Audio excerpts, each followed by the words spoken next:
ਬੰਦਿਆਂ ਦੇ ਦੰਦ ਖਰਾਬ ਹੋ ਚੁੱਕੇ ਆ। ਕਹਿੰਦੇ ਚਿੱਟੇ ਨਹੀਂ ਹੁੰਦੇ, ਖੋੜ ਕੀੜਾ ਲੱਗ ਗਿਆ।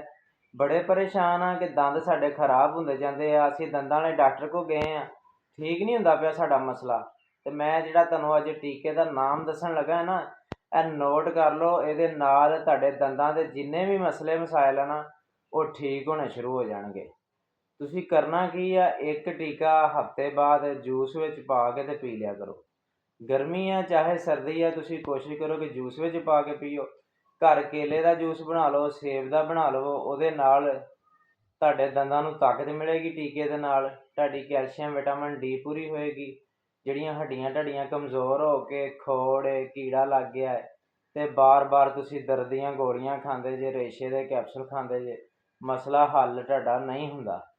ਜਦੋਂ ਤੁਹਾਡੇ ਦੰਦਾਂ ਨੂੰ ਮਿਲਣੀ ਹੈ ਨਾ ਤਾਕਤ, ਉਹਦੇ ਨਾਲ ਜਿੰਨੇ ਵੀ ਤੁਹਾਡੇ ਦੰਦਾਂ ਦੇ ਮਸਲੇ ਮਸਾਇਲ ਆ, ਖੋੜ ਕੀੜਾ ਲੱਗ ਗਿਆ, ਠੰਡਾ ਗਰਮ ਲੱਗਦਾ ਹੈ, ਇਹਦੇ ਨਾਲ ਤੁਹਾਡੇ ਮਸਲੇ ਹੱਲ ਹੋਣੇ ਸ਼ੁਰੂ ਹੋ ਜਾਣਗੇ। ਅਤੇ ਤੁਸੀਂ ਵੀਡੀਓ ਨੂੰ ਲਾਜ਼ਮੀ ਸ਼ੇਅਰ ਕਰਨਾ ਹੈ ਤਾਂ ਕਿ ਹੋਰ ਵੀ ਕਿਸੇ ਬੀਬੀ ਬੰਦੇ ਦਾ ਫਾਇਦਾ ਹੋਵੇ। ਅਤੇ ਜਿਹੜੇ ਰੰਗ ਜਗ੍ਹਾ ਜਗ੍ਹਾ 'ਤੇ ਡਾਕਟਰ ਬੈਠੇ ਆ ਨਾ, ਬੜੀਆਂ ਗਰੰਟੀਆਂ ਦਿੰਦੀਆਂ ਕਿ ਚਾਂਦੀ ਦੇ ਤੁਸੀਂ ਭਰਵਾ ਲਓ ਖੋੜ ਅਤੇ ਤੁਸੀਂ ਦੰਦ ਨਵੇਂ ਲਵਾ ਲਓ ਅਤੇ ਤੁਹਾਡਾ ਮਸਲਾ ਹੱਲ ਹੋ ਜਾਏਗਾ।